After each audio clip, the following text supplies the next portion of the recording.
Today, we will see how to design a pattern very easily. You can use any shape from the rectangle tool, but I am taking a shape from the rectangle tool. Using gradient colors in pattern design will be the best. You can use any gradient color you like.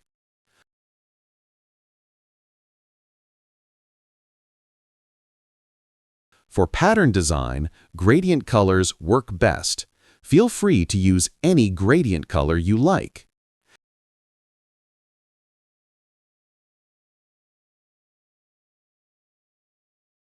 Then I will group the whole thing.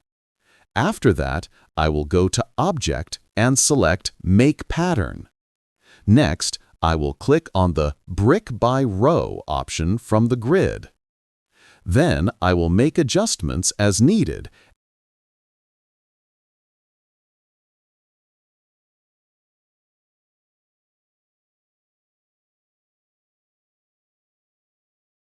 And after that, I will click OK.